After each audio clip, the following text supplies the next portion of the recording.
नमस्कार मित्रों, मैं हूँ राकेश चल और चक्षुदर्शी के इस आपात शो में आपका बहुत बहुत स्वागत करना चाहता था, लेकिन स्वागत नहीं कर पा रहा हूँ क्योंकि आज की ये जो खबर है बहुत दुखद खबर है। प्रयागराज में चल रहे महाकुंभ में मंगलवार और बुधवार की दरमियानी रात भगदड़ हो गई। मौनी अमावस्या के लिए करीबन 10 करोड़ लोग प्रयागराज अलग अलग साधनों से पहुँचे थे और वहीं ये एक बैरिकेड पर भीड़ को रोकथाम के लिए जब पुलिस ने कोशिश की तो भगदड़ हुई। और भगदड़ में अभी तक की जो ताज़ा सूचना है उसके मुताबिक कम से कम 17-18 लोग मारे जा चुके हैं और कई सैकड़ा लोग घायल हुए हैं। और इन घायलों को अलग अलग अस्पतालों में भर्ती कराया गया है। 30-40 एम्बुलेंस वहाँ लगी हुई हैं।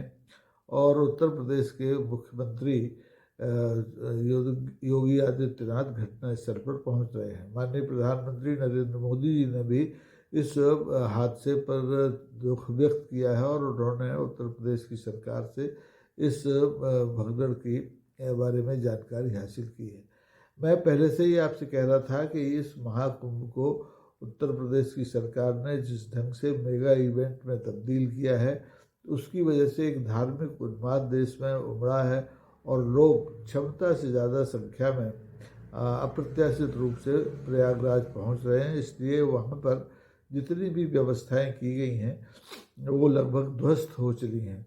हालांकि सरकार ने, उत्तर प्रदेश की सरकार ने करीब 10,000 करोड़ रुपया इस कुंभ पर खर्च किया है, लेकिन इस खर्च का जो लाभ है वो आम सनातनियों को नहीं मिल पा रहा है, आम श्रद्धालुओं को नहीं मिल पा रहा है।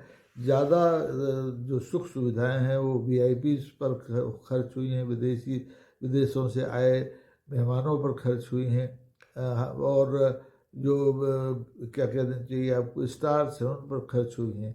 आपने देखा कि इस महाकुंभ में पुण्य कमाने के लिए हमारे देश के गृह मंत्री अमित शाह साहब कल वहाँ पर कुंभ में थे और अखाड़ा परिषद के सभी प्रमुखों ने उनका जलाभिषेक किया था, लेकिन आम जनता की ओर किसी का ध्यान नहीं है।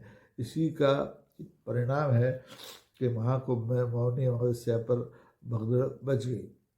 मौनी अमावस्या का सनातनियों में बड़ा क्रेज है, बड़ा महत्व है और लोग बड़ा इस दिन पर सभी जल स्रोतों में, सिर्फ प्रयाग में ही नहीं बल्कि देश भर में जहाँ नदियाँ हैं वहाँ पर डुबकी लेते हैं, दान पुण्य करते हैं।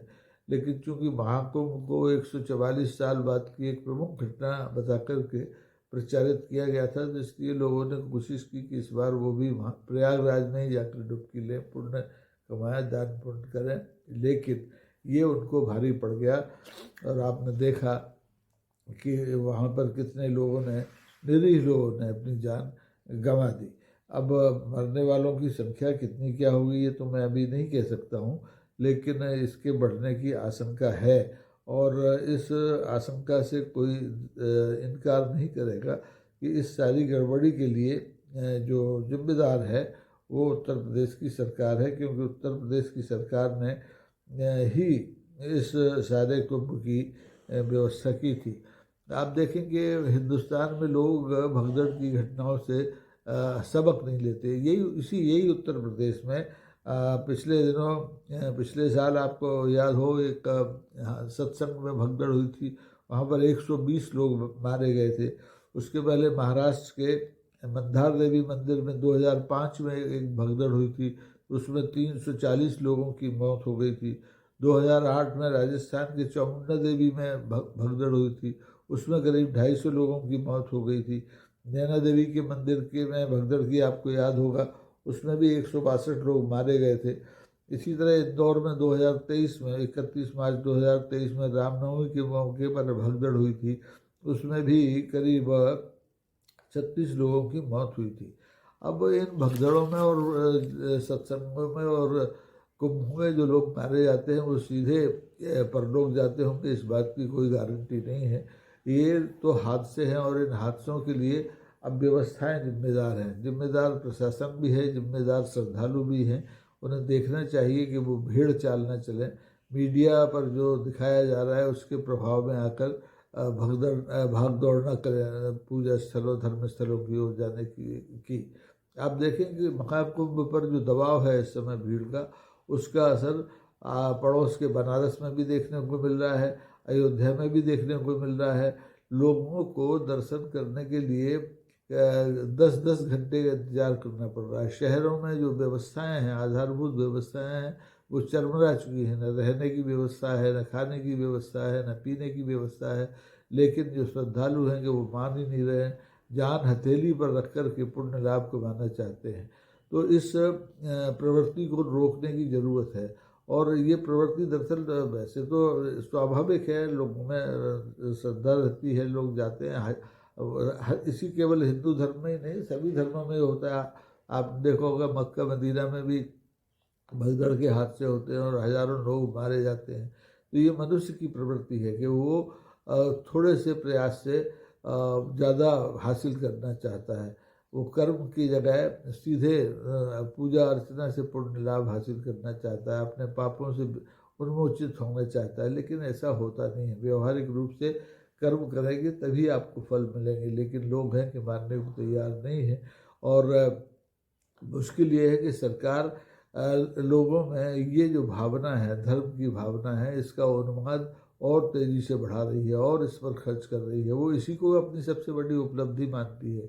अब आप देखें कि इसी दबाव में अभी पिछले दिनों जो अखिलेश यादव हैं, उन्हें भी प्रयागराज में जाकर डुबकी लगानी पड़ी, लेकिन राहुल गांधी नहीं गए। तो लोग अब इसका भी मुद्दा बना रहे हैं और उन्हें कह रहे हैं कि ये कोई हिंदू थोड़ी है, कोई सनातनी थोड़ी है, ये तो अपने विधर्मी हैं। लेकिन ऐसी बात नहीं है। सबका सब हर आदमी, हर हिंदू प्रयागराज में डुबकी लगा करके प्रमाण पत्र हासिल नहीं करना चाहता। मैं ही बैठा हूँ, आप देखें इस सर्दी में मैं कुंभ नहीं गया, तो क्या मैं सनातन नहीं हूँ? क्या मैं हिंदू नहीं हूँ? इस तरह के सवाल आपको अपने मन से करना चाहिए और कोशिश करना चाहिए कि इस तरह की अराजक भीड़ पुण्य स्थलों पर न लगाएं और अपनी जान न गंवाएं, जानबूझ कर न गंवाएं। 10,000 करोड़ बहुत बड़ी भीड़ होती है। एक दिन में एक स्थल पर इतनी भीड़ को व्यवस्थित करना भगवान के बूते का भी रोग नहीं है, सरकार के बूते का तो है ही नहीं। लेकिन सरकार ने जिम्मेदारी ली है, तो इस घटना की जिम्मेदारी भी नैतिक रूप से उत्तर प्रदेश के मुख्यमंत्री पर बनती है। वे इस्तीफा दें या न दें, इससे कोई फ़र्क नहीं पड़ता, लेकिन जिन लोगों की जान चली गई है वो तो वापस आएगी नहीं। और आप देखेंगे कि अभी इस हादसे को भी हम 2 या 4 दिन में भूल जाएंगे। 5 फरवरी को माननीय प्रधानमंत्री भी यहाँ डुबकी लगाने आ रहे हैं। वो इस हादसे के बाद अपनी डुबकी को स्थगित नहीं करेंगे। हालांकि कुछ अखाड़ों ने आज शाही स्नान, चूँकि वह मना था, तो उसको अभी स्थगित किया है। अब देखें कि संवेदना किस किस की जागती है, कौन कौन स्नान को स्थगित करता है। या एक तरफ चीत्कार और चीखें सुनाई देंगी और दूसरी तरफ लोग गंगा में स्नान करके पुण्य लाभ अर्जित करेंगे। ये विसंगति इस हिंदुस्तान में ही देखने को मिलती है। दुनिया के दूसरे देशों में ऐसे हादसे कम होते हैं। तो मेरी आपसे यही अपील है कि आप पुण्य कमाएं, लेकिन घर बैठकर कमाएं। घर में गंगा जल है, उसी से स्नान कर लें। महाकुंभ में जाने की कम से कम ऐसी तिथियों पर पहुंचने की ज़रूरत नहीं है जहाँ की अपार भीड़ हो और जहाँ जान को खतरा हो। और मौनी अमावस्या पर ये आशंका पहले से थी, इसके बावजूद ठीक प्रबंध नहीं किए गए और इसका नतीजा ये हादसा है। तो मैं इस हादसे में मारे गए लोगों के परिजनों के प्रति अपनी संवेदना व्यक्त करता हूँ, घायलों के शीघ्र स्वस्थ होने की कामना करता हूँ और आपसे पुनः अपील करता हूँ कि इस भीड़ से बचें, जानबूझकर अपनी जान न गंवाएं।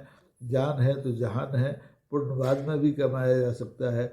गंगा कहीं प्रयागराज छोड़कर जाने वाली नहीं है, वो वहीं है। आप उसका जल अमृत है, कल भी था, आज भी है। केवल महाकुंभ में ही उसमें अमृत की बूंदें गिरे, ये मान लेना ठीक नहीं है। तो ध्यान रखिए, आप जहाँ भी हैं अपने आसपास के लोगों को समझाइए कि वो भीड़ में जाने से बचें। और जब भीड़ सामान्य स्थिति में हो जाए तब जाकर के, गंगा तो देश के कितने हिस्सों में बह रही है, वहाँ जाके स्नान कर लें। आप मन कहते हैं ना, मन चंगा तो कठौती में गंगा। तो आप क्यों जानबूझकर अपनी जान देना चाहते हैं? ये राजनीतिक तो इस महाकुंभ को मेगा इवेंट बता करके अपना उल्लू सीधा कर रहे हैं। उत्तर प्रदेश की सरकार तो 1% अपना GDP बढ़ाने की कोशिश में है, लेकिन आपकी जान तो जा रही है। तो अपनी जान बचाइए और अपना ध्यान रखिए। आज के लिए इतना ही। इस वीडियो को लोगों तक ज़्यादा से ज़्यादा शेयर करें, पहुंचाएं, लाइक करें, सब्सक्राइब करें, ताकि लोग अपने जान माल की सुरक्षा कर सकें। बहुत बहुत धन्यवाद। नमस्कार।